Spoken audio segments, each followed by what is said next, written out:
Paano i-delete or tanggalin ang call history sa ating mga messenger? So, katulad po nito mga lodis. So, marami po ang nagtatanong nito. Ayan. So, pag tumatawag po tayo sa messenger, di ba? Video call man po or audio call. Meron po yan lagi mga lodis na after call ay meron pong history call. Katulad po nito. So, dito ang gusto po nila ay i-delete po. So, yan po ang ituturo natin sa tutorial na to mga lodis. Okay? So, i-follow nyo lang po itong gagawin ko at ituturo ko po sa inyo. Napakadali lang naman po nito lodis gawin. So, yan. Dito lods mga lods, hindi nyo madidelete yan kahit anong long press nyo yan. Kahit ilagay nyo pa sa setting ng messenger, hindi po yan dito nadidelete sa messenger mga lodis. So, dito, ang tanging madidelete mo lang dito ay yung chat katulad dito. Pag nilong press mo yan, so may lalabas na ganyang option. So, and then my more. Yan. So, dito, pwede nyo pong i-remove dyan.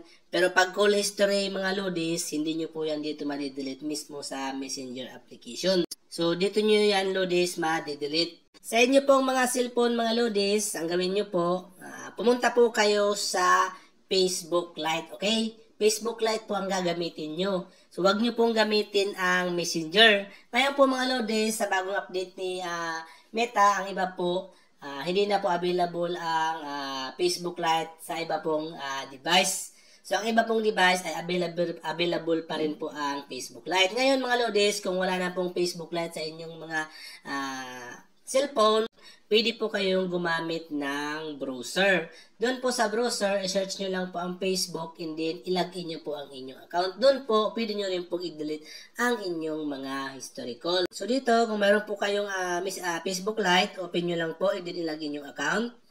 Ngayon mga lodis, pag nakalagin na po ang inyong Facebook account, so sa FB Lite po, lagi po yan mga lodis, merong ganyan, ayan, message icon na yan.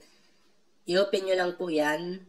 And then, nalabas po dito ang inyong messenger. So, dito mga lodis, hanapin mo lang dito yung kachat mo na gusto mo pang i-delete yung call history. Katulad po nito, ayan. And then, dito sa Facebook Lite, ganito po ang itsura na lalabas niyan mga lodis. So, para po ma-delete siya, ilong press mo lang po yan. Yan. So, pag nilong press mo po yan, ganyan na po ang lalabas niyan. Ayan.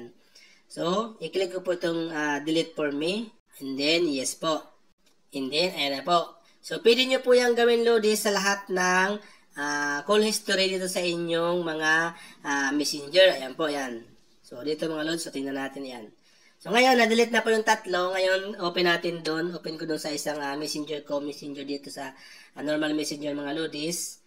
Open ko dito. And then, ayan po, ayan. Automatic, nag-refresh na po mga lodis. Ayan. So, kung mapapansin mo, wala na po yung kaninang tatlo ditong call history or kahit yung miss call po ay na-delete din po mga lodis.